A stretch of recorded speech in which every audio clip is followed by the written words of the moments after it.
যে এই যে জামালপুরে আমাকে জানানো হয়েছে যে ৬০,০০০ কোটি টাকা উন্নয়ন ব্যয় হয়েছে।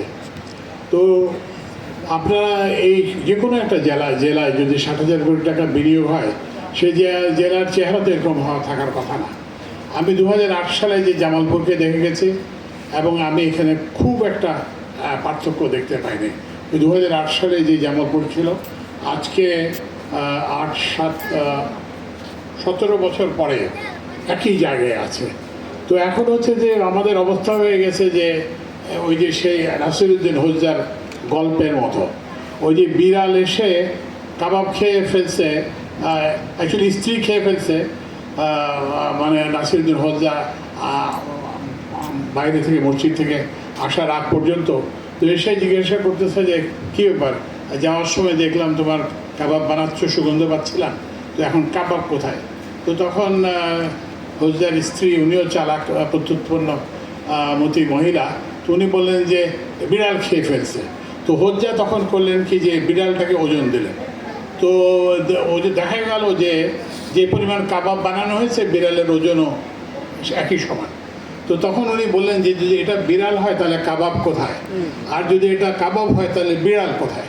তো আমাদের উন্নয়ন প্রচেষ্টারও হচ্ছে যে এইটা, যে আমাদের ওই যে বিড়াল কাবাব খেয়ে ফেলতেছে এবং আমরা বিড়ালকে যখন ওজন করে দেখতেছি তখন বিড়ালও পাচ্ছি না, হয় বিড়াল পাচ্ছি, নাহলে কাবাব পাচ্ছি না। তো এই অবস্থা থেকে আমাদেরকে উঠে আসতে হবে এবং বাপেক্সকে কিন্তু এই যে যেটা বললাম যে ব্যয়ের ক্ষেত্রে ইয়ে করতে হবে, সাশ্রয়ী হতে হবে। মনে রাখতে হবে যে আমাদের এই গরিব দেশের মানুষ এই টাকা দেয়, ট্যাক্সের টাকা, এবং নানানভাবে, এবং আমরা গরিব দেশ, এই তকমা নিয়ে আমরা বিদেশ থেকে অর্থ সাহায্য আনি, সেইটার কিন্তু সর্বোত্তম ব্যবহার করতে হবে। এবং এই সর্বোত্তম ব্যবহার করতে পারলেই যে আমাদের যে উন্নয়ন প্রচেষ্টা তার অভীষ্ট লক্ষ্যে পৌঁছে যাবে। তা আমি এগেইন এখানে যদিও যে যে পরিমাণ গ্যাস আমরা আশা করেছিলাম সেটা আশানুরূপ নয়, তবুও আমরা যেহেতু একটা প্রুভেন রিজার্ভ পাওয়া গেছে, সেজন্য আমি আবার বাপেক্সকে অভিনন্দন জানাতে চাই এবং আমরা আশা করব যে বাপেক্স এর থেকে আরও বড় সাফল্য।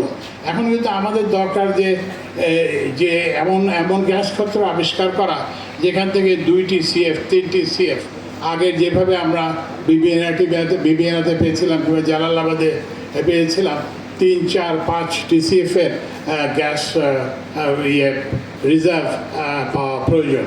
তো আশা করি আমরা সেটা করব। আর একটা যেটা আমি একটু আগে সাংবাদিকদের বলতেছিলাম যে আমাদের এখানে এখন একটা বেশ তীব্র জ্বালানির সংকট আছে। যেমন এখানে একটা ফার্টিলাইজার ফ্যাক্টরি আছে, এটা বন্ধ হয়ে আছে কারণ আমরা এটাতে গ্যাস দিতে পারছি না। এরকমভাবে অনেক শিল্প কারখানাতেও একই অবস্থা।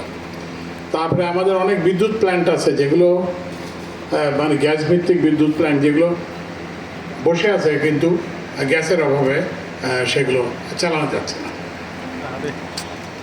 তো এই যে এইটা মেটাতে এটা করার জন্য, এই ঘাটতি কিছুটা লাঘব করার জন্য আমরা LNG আমদানি করি, কিন্তু LNG খুবই ব্যয়বহুল এবং এটার সরবরাহ অনিশ্চিত, কারণ এটা মধ্যপ্রাচ্যের দেশ থেকে প্রধানত আসে এবং সেখানে মাঝে প্রায়ই তো আপনারা জানেন যে যুদ্ধবিগ্রহ লেগে থাকে। এবং কিছুদিন আগেও যে হরমুজ প্রণালীতে একটা ব্লকেড হওয়া গ্রহণ করে, সেটা হচ্ছে যে বাপেক্সের মাধ্যমে এই যে নতুন কূপ খনন করে এই যে গ্যাস মানে পাওয়া যায় কিনা সেটা দেখতে।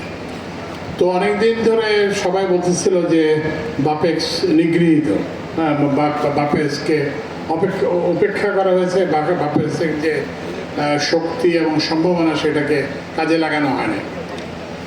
তো এইটা এখন আমি যা অতীতের সম্পর্কে আমি যতটা জানি, আমি আগে বিদ্যুৎ সচিব ছিলাম, আমি বিদ্যুৎ জ্বালানি খাত সম্পর্কে মোটামুটিভাবে জানি। তো এইটা যে কোনো সময়ের তুলনায় এটাকে স্বর্ণযুগ, বাপেক্সের জন্য স্বর্ণযুগ বলা যায়। এবং এই যে বিশেষত আমাদের যে জ্বালানি সচিব এবং জ্বালানি পেট্রো বাংলার চেয়ারম্যান, তারা এটা উদ্যোগী হয়ে তারা এই উদ্যোগটা নিয়েছেন এবং আমরা বাপেক্সকে 100 এবং 200 আমরা নতুন কূপ করা, অনুসন্ধান করা এবং যেগুলো আছে সেগুলোর উৎপাদন বাড়ানো এবং কী বলে যেসব সার্ভে করা যে দরকার সেগুলো সার্ভে করতেছে। তো এখন বাপেক্সের সামনে দুটো পথ খোলা আছে। একটা পথ খোলা হচ্ছে যে বাপেক্স সফল হবে, আর না হলে আজকে যেমনটি একজন সাংবাদিক জিজ্ঞেস করতেছিলেন যে এখানে তো 140 কোটি টাকা খরচ হয়েছে, তো এখন যদি আর কিছু না হয় তাহলে কি করবেন? তো এরকম তো সরকার তো ওই যে যেটা বললাম যে বিনিয়োগ তো এইভাবে করে দিতে পারে না, বিনিয়োগ থেকে তো একটা কিছু প্রাপ্তি হতে হবে। তো ওই জন্য বাপেক্সের সামনে এটাই তাদের সময় টু প্রুভ দেমসেলফ। আমি আশা করব যে বাপেক্স তার নিজেদের যোগ্যতা এবং সামর্থ্য প্রমাণ করবে। আর আমাদের এখানে একটা বড় সমস্যা হচ্ছে যে এই যেসব উন্নয়ন প্রতিষ্ঠানগুলো আছে সেগুলোর দুর্নীতি, এবং বাপেক্সও কিন্তু এই দুর্নীতির অভিযোগ মুক্ত না। এই বাপেক্সই সম্ভবত কি বলে 5 কোটি টাকা দিয়ে একটা গাড়ি, বাপেক্সই তো না, 5 কোটি টাকা দিয়ে একটা গাড়ি কেনা হয়েছিল। আমি এই জন্য বাপেক্সকে দায়ী করতে চাই না, আমরা এটা যে জন্য দায়ী করতে চাই যারা বাপেক্সকে নিয়ন্ত্রণ করেছেন, যারা বাপেক্সকে মনিটরিংয়ের যাদের দায়িত্ব ছিল তারা সেটা করেন নাই, ফলে এটা হয়েছে। তো এখন যেটা দুর্নীতির যেটা বড় সমস্যা সেটা হচ্ছে যে আপনি যে বিনিয়োগ করবেন সেই বিনিয়োগ থেকে প্রত্যাশিত ফল পাবেন না, কারণ হচ্ছে যে বিনিয়োগ তো মধ্যখান দিয়ে বেহাত হয়ে যায়। যেমন এই আমাদের জ্বালানি সচিব যেটা বললেন যে সেটা হচ্ছে যে আমরা সবাই যদি সত্যনিষ্ঠ হই, আমরা সবাই যদি নিজের কাজটাকে আমানতদারির সঙ্গে করি, তাহলে আল্লাহ নিশ্চয়ই আমাদেরকে সাফল্য দেবেন। আপনাদের সবাইকে অনেক ধন্যবাদ।